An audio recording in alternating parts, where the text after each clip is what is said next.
Om Namo Bhagavate Vasudevaya. Om Namo Bhagavate Vasudevaya. Om Namo Bhagavate Vasudevaya. Reading from Srimad Bhagavatam, Canto number 4, chapter number 11, titled Swayambhu Manu Advises Dhruva Maharaj. Text number 14. Samprasane Bhagavati Samprasane Bhagavati Purusa Prakriter Gune Purusa Prakriter Gune Vimukto Jiva Nirmukto Vimukto Jiva Nirmukto Brahma Nirvanam Richati Brahma Nirvanam Richati Samprasane Bhagavati Purusa Prakrite Gune Vimukto Jiva Nirmukto Brahma Nirvanam Richati Samprasane Bhagavati Purusa Prakrite Gune Vimukto Jiva Nirmukto Brahma Nirvanam Richati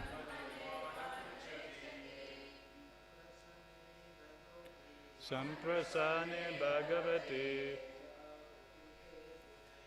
Purusa Prakrite Gune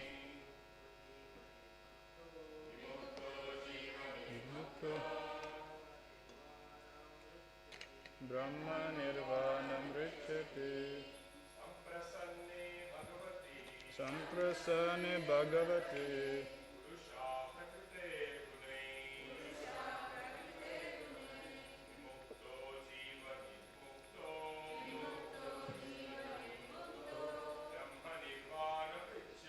Brahma Nirvanam Richati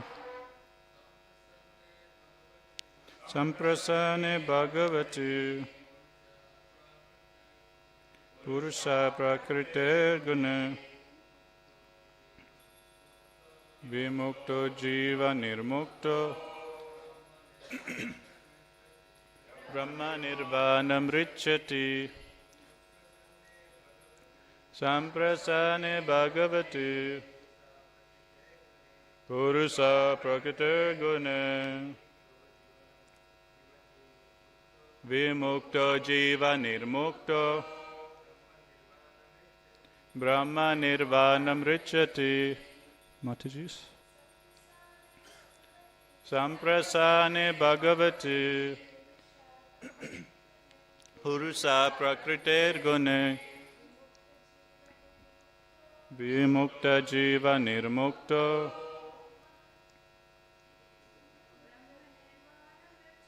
Brahma Nirvanam Richati Samprasane Bhagavati Purusa Prakrite Gune Vimukto Jiva Nirmukto Brahma Nirvanam Richati Samprasane Bhagavati Purusa Prakrite Gune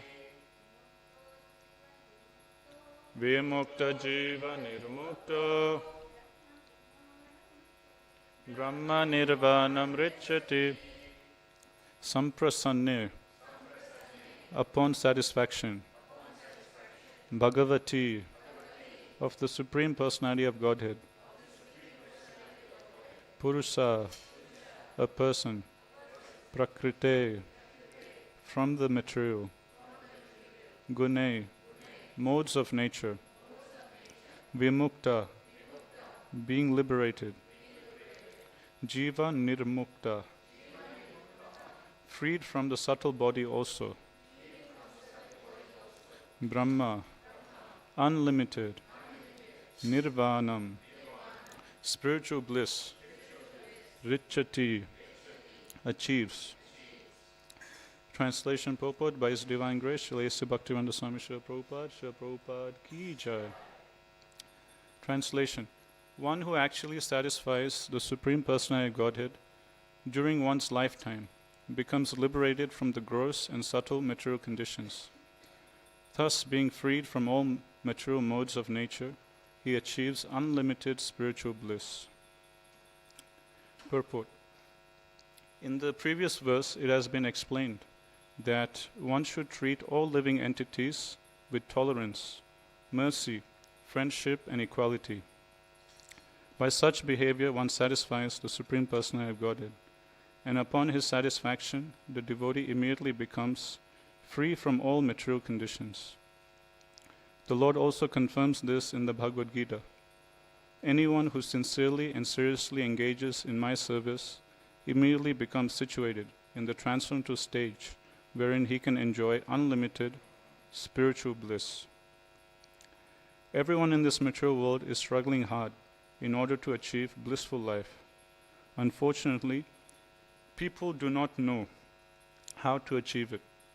Atheists do not believe in God, and certainly they do not please Him. Here it is clearly said that upon pleasing the Supreme Personality of Godhead, one immediately attains to the spiritual platform and enjoys unlimited blissful life. To become free from material existence means to become free from the influence of material nature. The word samprasanne, which is used in this verse, means being satisfied. A person should act in such a way that the Lord is satisfied by the activity. It is not that he himself is to be satisfied.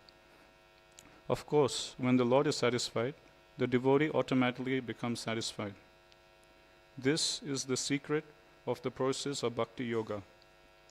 Outside of Bhakti Yoga, everyone is trying to satisfy himself. No one is trying to satisfy the Lord.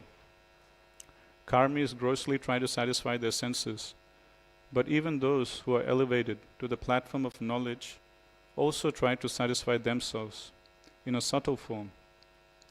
Karmis try to satisfy themselves by sense gratification, and Jnanis try to satisfy themselves by subtle activities or mental speculation and thinking themselves to be God. Yogis also try to satisfy themselves by thinking that they can achieve different mystic perfections. But only devotees try to satisfy the Supreme Personality of Godhead. The devotee's process of self-realization is completely different from the processes of the karmis, jnanis, and yogis. Everyone else is trying to satisfy himself, whereas the devotee tries only to satisfy the Lord. The devotional process is completely different from the others. By working to please the Lord, by engaging his senses in the Lord's loving service, the devotee is immediately situated on the transcendental platform, and he enjoys unlimited blissful life. Om Ajnana Timirandasya Jnananjana Salakaya Chaksul Manitam Yena Tasmei Shri Guruve Namaha. Jai Shri Krishna Chaitanya Prabhu Nityananda Shri Advaita Gadadhara Shivasadi Gaura Bhaktarinda. Hare Krishna Krishna Krishna Hare Hare Hare Rama Rama Rama Hare Hare. Hare Krishna. So continuing our discussion from 11th chapter of 4th canto, titled Swayambhu Manu advises Dhruva Maharaj.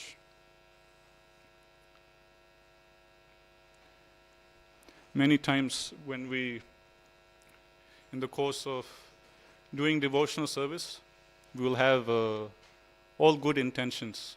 We will come to temple, with proper mindset to do nice service for Krishna and the devotees. But although our intentions are proper, although our intentions are right, in the course of doing our service, we end up making so many mistakes. So here we see example of Dhruva Maharaj. His intent was right in the beginning. His brother was unjustly killed by a yaksha. And it was his duty as the king or the emperor to give punishment.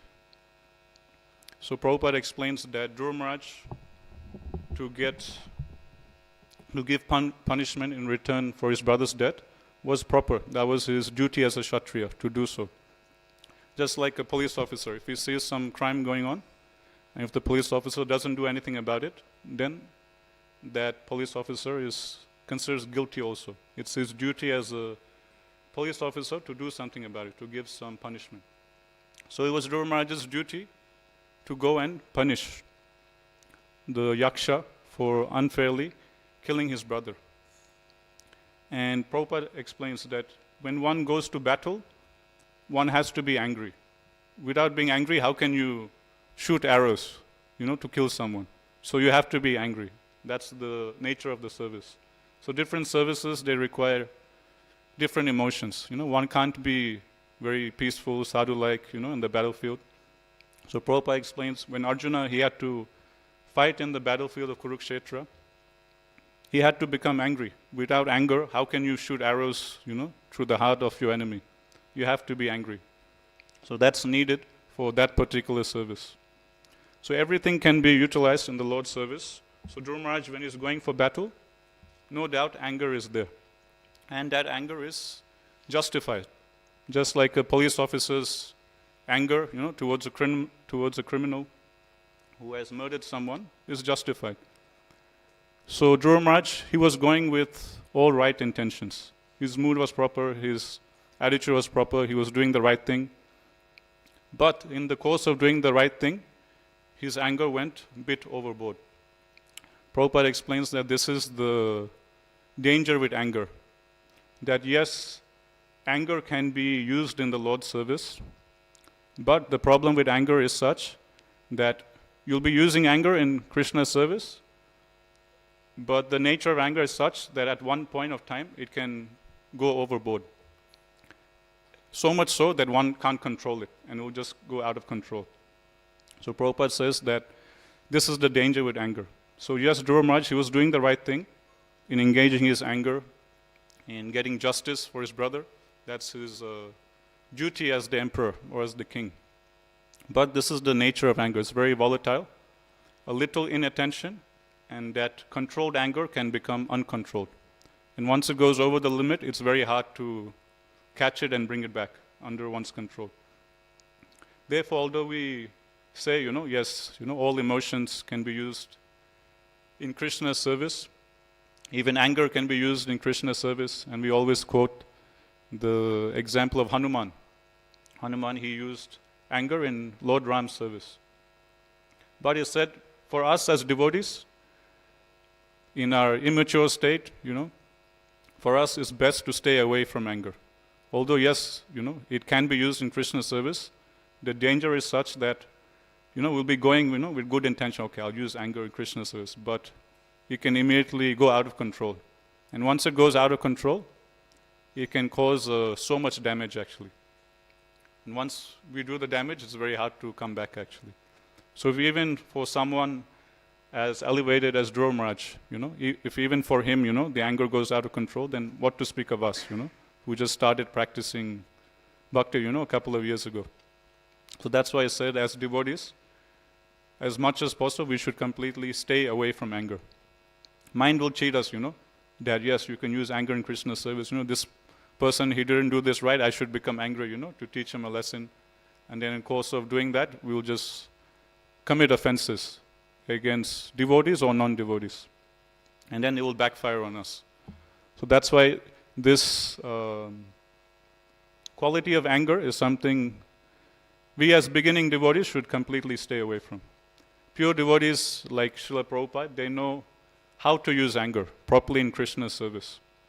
And they can control that anger. They will use it only to a certain degree to accomplish something for Krishna's service. And at any second, they can come out of that anger.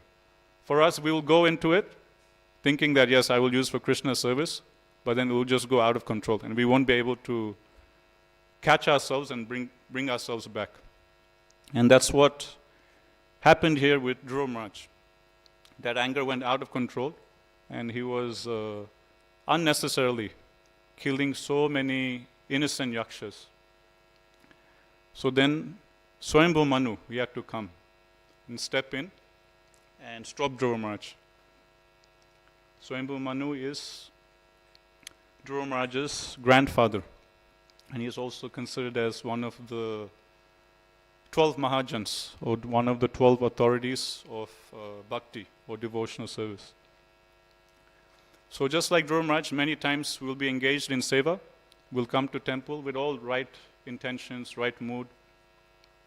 Putana, she came to Krishna, to kill Krishna. So none of us come to temple with that mood, I'm going to go to temple and I'm going to kill Krishna. We all come to temple for serving Krishna, for doing some seva, hearing and chanting with devotees, serving other devotees, taking the association. So we all have right mood, right intention. But in the course of doing the right thing, we end up doing the wrong thing many times. We make so many mistakes, and our problem is many times, or quite often, those mistakes we do, we ourselves don't realize that we're doing these mistakes. So we need a second person to help point it out. Just like we're seeing here with Dhruva Maharaj. His anger was going out of control.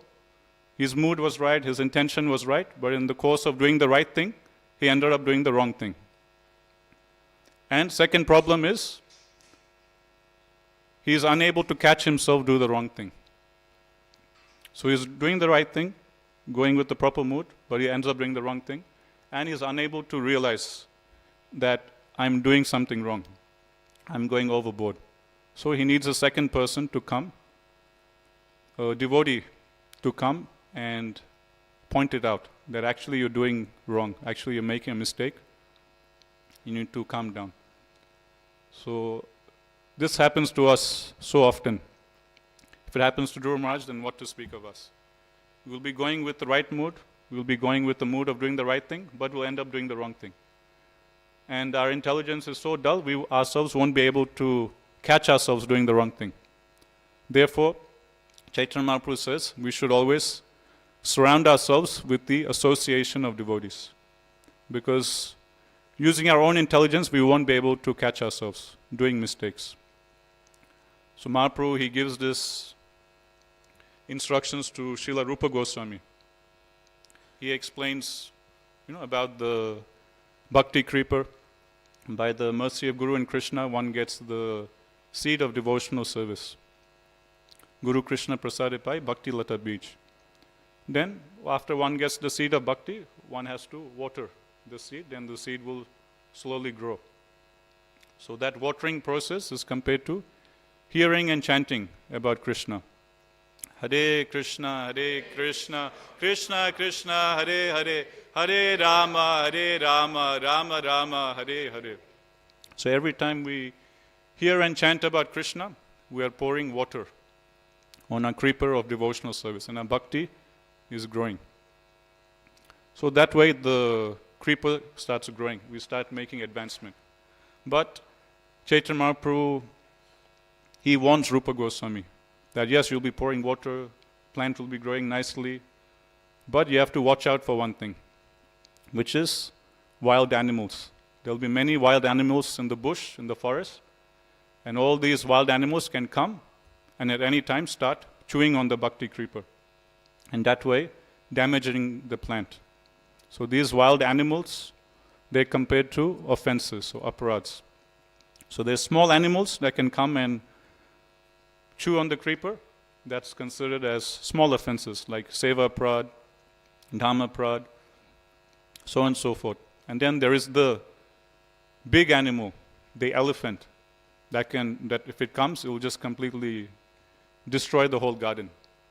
So the big animal, the big elephant, that's compared to Vaishnava prad, which is said to be the most serious offense. So all these wild animals that can come and harm our devotional creeper or bhakti, they're compared to offenses. So there's the small minor offenses, and then there's the big offense, offending devotees. So Chaitanya Mahaprabhu says, what's the solution? How to guard the plant or the creeper of bhakti from these wild animals? You have to build a fence. If you have a nice strong fence, you can stop animals from coming into your garden. So that fence around the bhakti creeper, that one Chaitanya Mahaprabhu says, that's compared to the association of devotees. So if we always surround ourselves with the association of devotees, that association of devotees acts like a fence around a bhakti creeper, and that fence protects us from making offenses. Small offenses in Krishna service, in deity worship, offenses in the Dham, and big offenses, against other devotees, other Vaishnavas. So say we're in the temple, we're doing some deity worship, and if there's devotees around us, if we're doing something wrong, they can point out that actually, this is muchi, we shouldn't do like this, there'll be aparad, we should do it like this way. So because there's devotees around us, they can point out our mistakes and they will stop us from doing that particular offense. Or say in the course of talking to another devotee, we might have spoken harshly, and there's other devotees around us, they can point out that, maybe you shouldn't have spoken like that, the other devotee might have got hurt, maybe you should say sorry. So again, we are protected from committing, the big aparad or Vaishnava aparad. So in this way, if we always surround ourselves with sincere devotees, then that association of devotees will always protect us from making aparads. And that's what we see here with Dhruva Maharaj. He was fortunate to have the association of Swayambhu Manu. And by the association of Swayambhu Manu, he was saved from committing further mistakes. Another example given in Chaitanya Charitamrita is that of a walking stick. Krishnaraj Kaviraj Goswami, he says that the association of devotees is like my walking stick. Without my walking stick, I can't make much advancement. So he says that I'm actually very weak, I'm very old, and on my own strength, spiritually, I can't make much advancement in bhakti. So I need a walking stick to help me progress on the path of bhakti. That walking stick is the association of the devotees. Without their association, how many steps can I take towards Krishna? And without the walking stick, at any time I can slip and tumble over. At any time I can fall down. So in this way he says that sadhu sangha is important. Sadhu sangha is like a walking stick. It will help us walk closer to Krishna and will also stop us from falling over. So this is another example given in Chaitanya Charitamrita. Third example, this one I heard from my Guru Maharaj. He says that the association of devotees is like a mirror in which you can truly see yourself, who you are, where you're going wrong, what you're doing good, what you're doing not good. So it's like a mirror. Just like if we don't have a mirror, we don't know, how our face looks, how we're dressed. But if you go in front of a mirror, you can see, okay, I'm getting a beard, I should shave. Prabhupada didn't like devotees having beards, I don't look nice, I need to shave my beard. Or if we look in the mirror and we see, okay, we don't have tilak, my tilak has rubbed out, okay, I need to put tilak again. So unless we had a mirror, how can we know, how we look actually? So in the same way, my Guru Maharaj says that the association of devotees is like a mirror. When you're with other devotees, your true nature comes out. All our anarthas, all our faults, everything comes out. And devotees will point them out to us. And that's a good thing, because if we're by ourselves, it's like us with no mirror. Us with no mirror means we'll always think, I'm good, I'm always perfect. So that is the nature of the conditioned mind. Mind will always tell us that actually we are the best devotee. I'm the most sincere, I'm so nice, I sing like this, I do it like this, everything I'm doing is nice. So mind will always tell us that we're perfect, everything we're doing is right, we don't make any mistakes. But if we put ourselves in the association of devotees, it's like going in front of a mirror. Our true, real identity comes out. Then we realize, oh, actually, I have a lot of things to work on, I need to improve on this, improve on that, improve on that. So then it's very humbling actually. And Same thing happening here with Dhruva Maharaj. He thought he was doing the right thing. Yes, this guy, he killed my brother. I need to take revenge. This is my duty as a Kshatriya. I need to do this. So according to him, according to his mind, he's thinking, yes, I'm doing the right thing. This is the most perfect thing. I'm pleasing Krishna by doing this. But actually, in the course of doing the right thing, he was doing the wrong thing. But because he had association of a great devotee, he was put in front of the mirror. Then he realized, actually, I'm doing the wrong thing. I should stop. So later on, he realizes this, and he stops. So this is another thing we can learn from this pastime, is that when feedback is given by devotees, or correction is given by devotees, we should be humble enough, to accept it. So Dhruva Maharaj, he was humble enough to accept the advice, to accept the correction given by his grandfather. He didn't argue back or say, that, who are you to tell me, I saw Vishnu when I was 5 years old. Did you ever get direct darshan of Vishnu? He didn't argue back like that. He just very humbly, he understood that Swayambhu Manu, he's his genuine well-wisher. He understands his position, and he very humbly accepted his mistake and took it and rectified himself. So when feedback is given by devotees, corrections is given by devotees, we should be humble enough to, accept it with open ears and apply it in our life for Krishna's pleasure. Even if the feedback is given by non-devotees or karmis who are not practicing devotee or bhakti, if the advice is proper, we should also accept it. Prabhupada, he quotes that, I think it's by Chanakya Pandit. Prabhupada says that intelligence means one should, if there is gold in a filthy place, one should still accept it. So there might be a big garbage dump, but if you see gold in there, you shouldn't think, oh, it's just garbage, what's the point? But no, one should still, if one is intelligent, he will take gold even from a filthy place. So in this way, Prabhupada says that not only should we take feedback and instructions from devotees seriously, but if a good instruction is coming, even from a non-devotee, a complete atheist or karmi, if they're giving an instruction which is good, which will help us better serve Krishna, we should accept it. And Prabhupada, he demonstrated this himself. When he was in India, initially he was publishing and distributing Back to Godhead magazines. Then one time, Prabhupada, he himself used to distribute his books. So Prabhupada is the first book distributor in ISKCON. And he was the first cook also in ISKCON. If you remember when Prabhupada came to America, he was all by himself. And he himself used to personally cook for all the guests, for all the hippies who used to come. So he's the first cook, he's the first book distributor. He's also the first fundraiser. When Prabhupada was in India, he used to talk with different businessmen, contacts he had, and he used to ask them, can you, help me, to establish Krishna consciousness? Can you give a monthly donation every month? Can you give this much? In return, I will give you Back to Godhead magazine. Like this, Prabhupada used to sign up people to give monthly donations for spreading Krishna consciousness. So he's the first fundraiser also. And he started the first temple. Everything Prabhupada did by himself. So Prabhupada, he was distributing Back to Godhead magazines initially.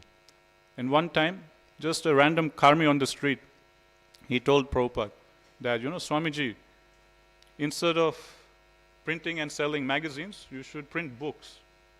If you print books, people will value the books more. Magazines, people get so many newspapers, magazines. After reading for one day, they'll just throw in the bin. But if you give them a book, that book will go in their bookshelf, and for the rest of their life, that book will stay in their cupboard. So it's like a more solid form of preaching. So you do books instead. Now this was coming just from a random karmi on the street, If someone advised like that to us, if we have a little bit of false figure, we'll think, who's this guy telling me, this is this random karmi telling me what I should do. So us with our pride, false ego, we might have not taken it the way Prabhupada took it. But Prabhupada, he saw that, he thought about the instruction and he thought actually what he's saying is right. And he saw that Krishna or his Guru Maharaj was talking to him through this person on the street. So this is the way devotees, they think. They see Krishna's hand in everything. And even if a good instruction is coming from a karmi, from a complete non-devotee, if it's right, if it makes sense, they see that actually Krishna is instructing me, or my Guru Maharaj is instructing me through this person, although he might be a non-devotee. And they take it up. Just like one picks up gold from a filthy place. So Prabhupada took that instruction to heart and then he started publishing books. That's why Prabhupada, when devotees used to come and report scores to Prabhupada, Prabhupada always used to like hearing scores of big books being distributed, big hardbound books, like Bhagavad Gita, Krishna book, Bhagavatam, so on and so forth. Some devotees used to come and report, so many small books distributed, so many magazines distributed. But Prabhupada, he told devotees that if you can do hardbound, big books like Bhagavad Gita, Krishna books, that will be more pleasing. Prabhupada was more pleased by that. Because if a hardbound book goes into someone's hand, it will go into their bookshelf and will stay for the rest of their life. It's like more solid preaching compared to a small book. Small books, they might throw here and there. So that's why Prabhupada really liked hardbound shastras to distribute. That's why in Sydney we focus mainly on that. Distributing hardbound Bhagavad Gitas, Bhagavatams, Krishna books, nectar devotion, so on and so forth. Another time Prabhupada was in America in the initial days, and I'm not sure if Prabhupada had a heart attack or some kind of serious illness Prabhupada had, and one devotees got one doctor to come to the place to see Prabhupada. And this doctor, he looked like he was a bit drunk or on drugs, something like that. Like he looked like not in proper state of mind. And he checked Prabhupada and he told Prabhupada, that Swamiji, he's not doing enough exercise. He should, every day he should go out for a walk. He's not doing enough exercise. Like that he gave the advice and then he left. And devotees, they're all thinking, this doctor is a crazy man, he must be drunk or, on drugs, the way he was acting and talking. He didn't seem to be in proper state of mind. But Prabhupada, he didn't agree. Prabhupada said, actually what this doctor told me is right. Actually, yes, I'm not doing any exercise. I should do some exercise. What advice he gave me to go for a walk, I should do it. And from that day onwards, for the next, 10, 12 years, every day Prabhupada went for morning walk. Just based on that one instruction he got from this crazy doctor, which other devotees thought were crazy.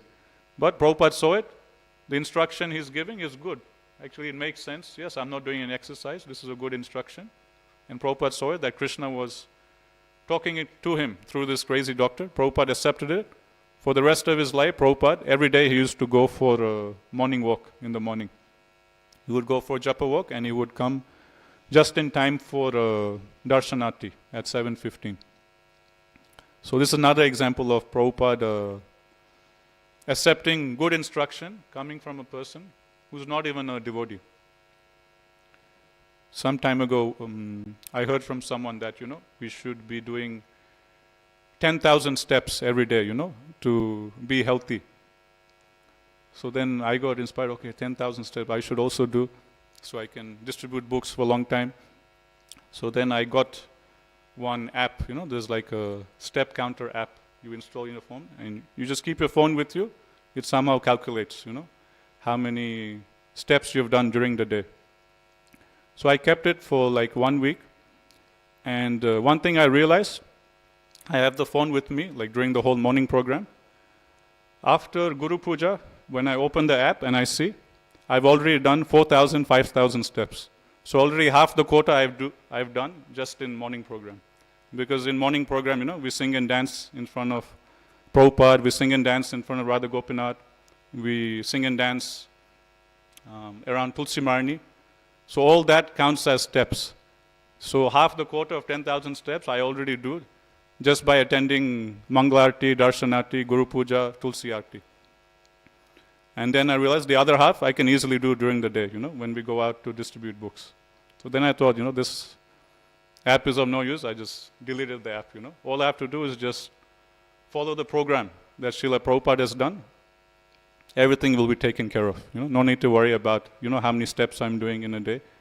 If we just simply come attend morning program, already 5,000 steps will be done. If we enthusiastically sing and dance in front of Radha Gopinath, half your quota is already done. The other half, 5,000, we can do during the day, while we're doing our other business. So like this, Prabhupada, he took this instruction from this, supposedly drunk doctor. So Prabhupada, he used to take care of his health. Prabhupada said that 3 things keep me alive. One is my Ayurvedic medicine. Prabhupada has some little Ayurvedic medicine he used to take every day. Second thing is my morning walk. And the third is my massage. So every day before his lunch, Prabhupada used to have a massage with mustard oil. Prabhupada used to get devotees to massage him. Prabhupada used to wear gamcha and his servant used to come and give him a massage.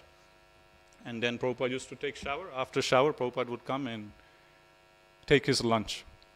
So Prabhupada said, these 3 things keep me alive. My Ayurvedic medicine, my morning walk, and my daily massage. So like this, Prabhupada, he used to take care of his health very nicely. So good instruction, we should be humble enough, open enough to take, both from devotees and even from non-devotees. If it makes sense, if it will help us in our bhakti, then why not take it? Why should we be so egoistic as to not, accept it actually? Now in today's verse, I'll read the verse.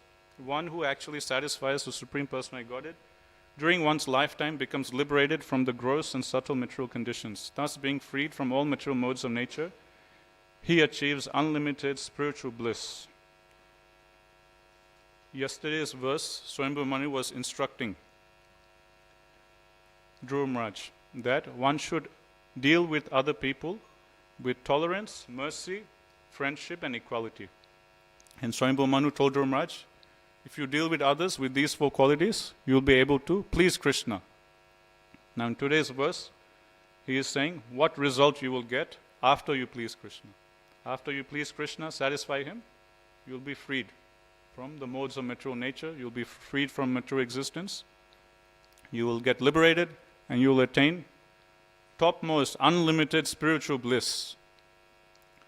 One time in the purport, Prabhupada writes that everyone in this material world is struggling hard in order to achieve blissful life.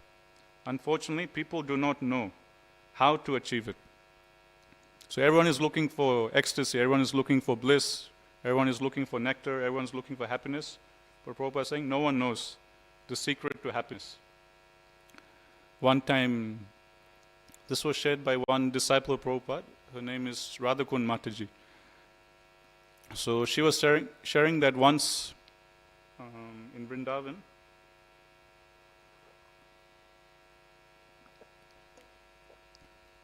either in Vrindavan or someplace in India, devotees, they came to have darshan with Srila Prabhupada. And devotees, they were telling Prabhupada that Srila Prabhupada, we love distributing your books. When we distribute your books, we feel so happy. This is the greatest joy of our lives. Like this, they were explaining to Srila Prabhupada. And then Prabhupada said, do you know the reason why you feel ecstasy when you distribute my books? Do you know the reason why you feel so happy when you distribute my books? And devotees said, no, Prabhupada, we don't know. Why is it we feel so happy when we distribute your books? And then Prabhupada said, the reason you feel happy is every time you sell one book, Chaitanya Mahaprabhu is personally coming and embracing you. That's why you feel ecstasy. And anyone who's distributed books, we know that feeling. Every time we sell a book, we feel ecstasy. So according to Prabhupada, that ecstasy we're feeling is because of the hug of Chaitanya Mahaprabhu. Many times you see people, in the city, with some sign, free hugs, this and that. So if we want free hugs from Chaitanya Mahaprabhu, the Supreme Personality of Godhead, then we just have to go out and distribute books. Every time we sell one book, we get one hug from Chaitanya Mahaprabhu. So we can all experience this when we go out on the streets. I was reading one purport, I think a few days ago, Prabhupada was saying that one shouldn't try to imitate Haridas Thakur by sitting in a solitary place and just chanting Hare Krishna. Instead, Prabhupada says, one should be interested in preaching. And Prabhupada says, one should be interested in preaching, one should be interested in constantly talking to non-devotees. And Prabhupada says, if someone constantly talks to non-devotees, for him, he can very easily overcome the 3 modes of material nature. So what is the fast track to overcome Maya? Fast track to overcome 3 modes of material nature is to take preaching seriously, is to constantly talk to non-devotees. When I read those 3 words, it was like stuck in my mind, Constantly talk to non-devotees. So the only service where we get to constantly talk to non-devotees is in book distribution. Because in temple everyone is devotee. So if we want to constantly talk to non-devotees, we have to go outside the temple. We have to go onto the streets of Sydney. So when we go out onto the streets of Sydney for preaching, for Harinam or book distribution, that is the time when we get the opportunity to constantly talk to non-devotees. And Prabhupada says if one seriously, constantly talks to non-devotees, just by that power of preaching, he will easily overcome the 3 modes of material nature. Even in our temple, when we do like fundraising outside in the foyer, most of the people we're talking to, they're also not devotees actually. They're like new people who are visiting temple first time. So even in that seva in the foyer, that's also another service where we get that opportunity to constantly talk to non-devotees. So these services are very, very special. As Krishna says in the Gita, that no one is more dear to me than that person who preaches, that person who brings new fallen conditioned souls to my lotus feet. So these services are very special. Whenever we get the opportunity, we should take shelter. And Prabhupada said this is the fast track to devotional service. If someone engages in preaching, in talking to non-devotees, helping new people come to Krishna's lotus feet, then he makes advancement very, very quickly. He's very quickly recognized by Krishna. Prabhupada gives the example that during wartime, there'll be some random guy, in the middle of some farm. No one knows about him. He's just an ordinary guy, useless person, doing nothing in the middle of nowhere. But then when it's wartime, because he's young, 20 years old, he's healthy, he gets shipped, he gets drafted to fight in the war. And this just random young guy, good for nothing, done nothing important in his whole life, he goes for war, comes back, and immediately he's glorified by the whole nation. That, this person, he went to war, he fought so bravely, and he gets medal, and suddenly he's become such a great personality actually. So Prabhupada says we're all like that. We're all useless, good for nothing, but if we go for preaching, then Krishna, he immediately recognizes us, and he gives us medal.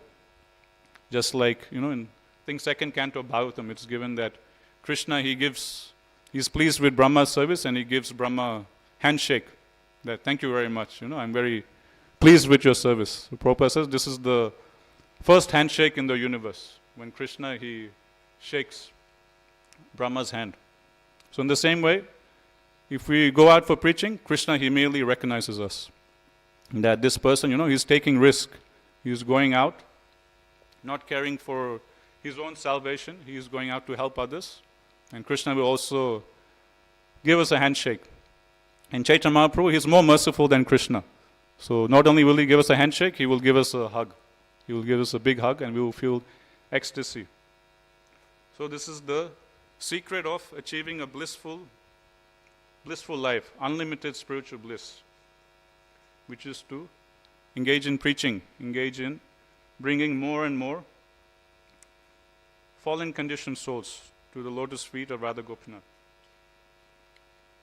So yesterday's verse, Swayambhu Maharaj was saying we should remember 4 things. One is tolerance, mercy, friendship and equality. So we can remember these 4 things.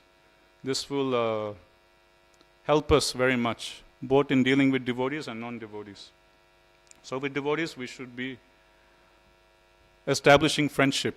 And as we learned from Rupa Goswami, we make friendship with other devotees by accepting gifts, giving gifts. Many times we think, why should... Like giving gifts makes sense, but accepting gifts is also equally as important. Because say a devotee, he or she brings something for us, and if we don't accept it, then we'll hurt that devotee's feelings, right? So even though that gift might not be to our liking, whenever any gifts comes from a particular devotee, we should very gratefully accept it. Otherwise, that will harm the other devotee's feelings. So not only giving gifts, but accepting gifts, that is also equally as important. So we should accept gifts very graciously and gratefully also. Revealing one's mind in confidence and hearing other devotees. And what's the last 2? Prasad. Oh yes, how can we forget prasad? Giving prasad and accepting prasad. And then there is tolerance and mercy. So tolerance we exhibit with people who are envious or atheists. So in the course of preaching, we'll always meet people who are envious or who want to disturb our activities. So we should tolerate and not engage from them and keep a distance and walk away. Why we should walk away? Bhakti Saranta Sarmaj, he says that by walking away from atheists and by avoiding envious people, we're actually showing them mercy, we're actually showing them compassion. How? If we stick around them, they will continue blaspheming more. If we stick around them, they will continue speaking more bad words about Krishna, and that way they'll continue committing more and more offenses. But if we walk away, then they'll also stop talking bad about Krishna, talking bad about devotees. So walking away from them is actually doing good for them, because we're stopping them from doing further offenses. So the way we show mercy to demons, or atheists, or envious people, Mayavadis, is by just running away from them. Because the more time we engage with them, more offenses they will commit. And instead of coming closer to Krishna, they'll go further away from Krishna. So actually we're doing more damage than good. So that's why Bhakti Saraswati says, walk away from envious people. Because they'll just continue committing more offenses. Instead of helping them come closer, you'll make them go backwards actually. So that's why we run away from envious people. That is our mercy to them. So we tolerate, insults from people from outside who are out of ignorance, they are unable to understand what we're doing. And we show mercy to the innocent. My Guru Maharaj, he says, we shouldn't be a closet devotee, just hiding in a closet, not going out, helping anyone, just practicing bhakti for our own selves. We should come outside the closet and see the world, and give Krishna to others. Otherwise, living in a closet, it gets boring after some time. How much fun can you have inside a closet? So we should open the closet, come up, and give Krishna to others. Show mercy to others. And this way increase Radha Gopinath's opulence, increase the devotees of Radha Gopinath. Lastly, Prabhupada, or this verse says that, like previous verse, Swayambhu Maharaj is advising that, okay, you do this, you will please Krishna. Now in this verse, he is saying, if you please Krishna, you will get liberation. You will get freed from gross body and subtle body also.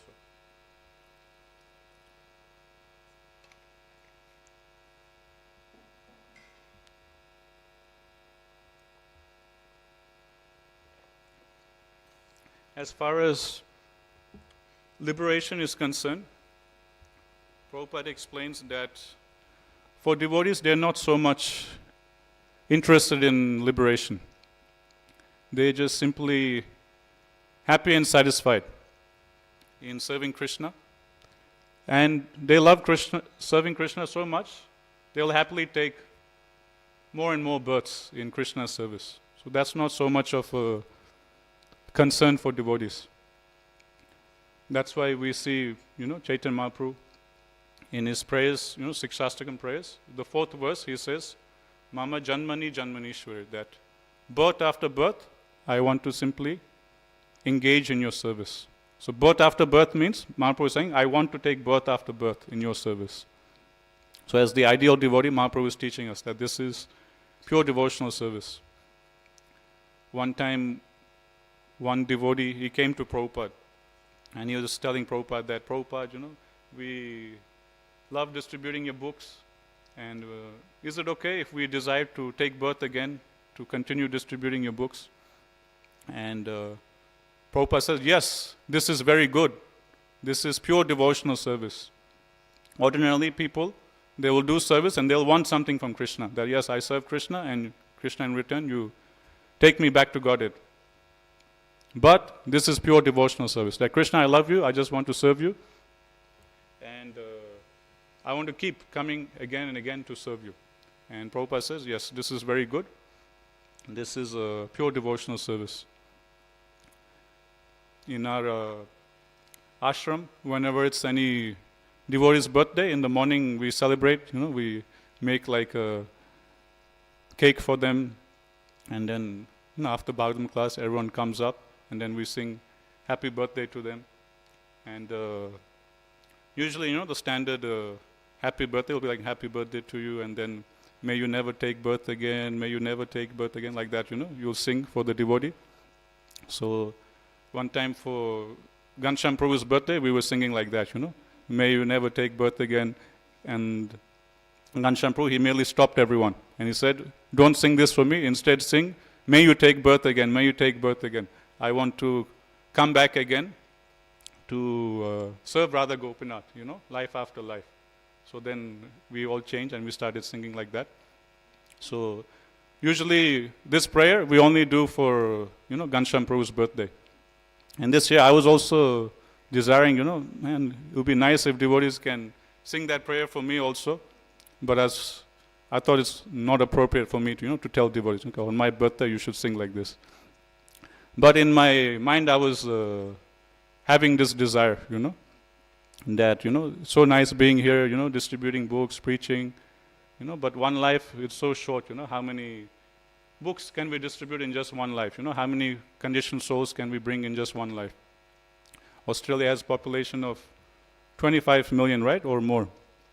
So obviously in one life we can't reach out to all of them, we need to take multiple births to distribute so many books to them, to make all of them devotees. So I was also thinking, I wish, devotees can sing like that for my birthday, I also want to come back again, distribute more books. But I couldn't say anything. And then we went up, and then they had the cake, and everyone was singing for my birthday this year. And then suddenly, this has never happened before. Usually we only sing this prayer for Ghanshyam Prabhu. And for some reason, Kamsari Prabhu just spontaneously started singing, may you take birth again, may you take birth again. And when I heard that, I was like in ecstasy, I was like, yes, thank you, Gopinath, you fulfill my desire. I was like so happy actually when I heard that, first time, after so many years, devotees are offering this prayer to me, all of Gopinath's pure devotees. And so Kamsari Prabhu is singing like this, may you take birth again, may you take birth again. And at that time, Sagar Prabhu, he was like shocked. And then he started saying, no, don't sing like that. When I heard him saying no, I was feeling like so angry. I was like, just be quiet, don't ruin my birthday. After so long, my wish is being fulfilled. And this guy is saying, no, don't sing. But luckily, Kamsari Prabhu, he ignored him and he continued singing. So yeah, Prabhupada, he taught us that actually for devotees, we're not so much interested in liberation. As Prabhupada says here in the purport, outside of Bhakti Yoga, everyone is trying to satisfy himself. No one is trying to satisfy the Lord. Karmis, jnanis, yogis, they all have some selfish interest. They all want to get something from Krishna. But Prabhupada says, devotees, bhakti yogis, we don't want to take anything from Krishna. We just want to simply give to Krishna. And devotees, they're simply happy and satisfied in Krishna service. They don't need liberation. They just, doesn't matter where they're born, they'll happily take birth again and again in Krishna service. As long as there is seva, they're happy and satisfied. Okay, we'll stop here. If there's any question or comments, Menon? Yeah.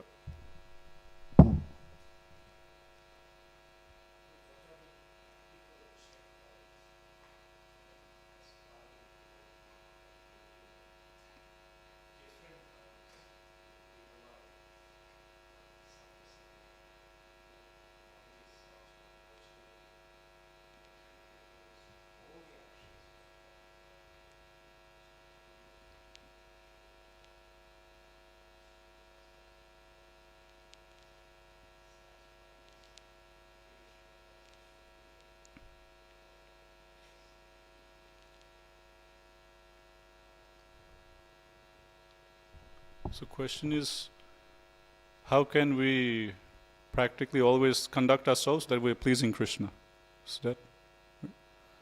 So Prabhupada says that one should follow the instructions of Guru. Guru knows what pleases Krishna, what doesn't please Krishna. So by being very sincere and strict in following instructions of Srila Prabhupada and our spiritual authorities, we can be confident that we're pleasing Krishna. And what is practical way of doing that? If our immediate spiritual authority, if they're pleased with our service, we can take it that Radha Gopinath is also pleased. Okay, so our mentors, our spiritual guides, they're considered as representatives of Prabhupada, of Radha Gopinath. So if we can put a smile on their face, we can understand that Radha Gopinath, they're also happy and pleased with our service. Okay, Yasya Prasadat Bhagavat Prasada. Okay. Yes, Masha.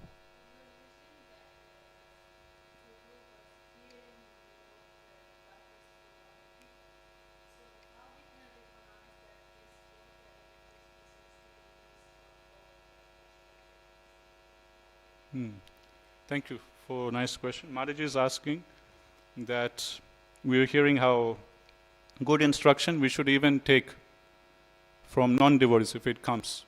So Mataji is asking that how do we know whether instruction is good? We'll get many instructions from many people. Some of them will be good, some of them will be bad.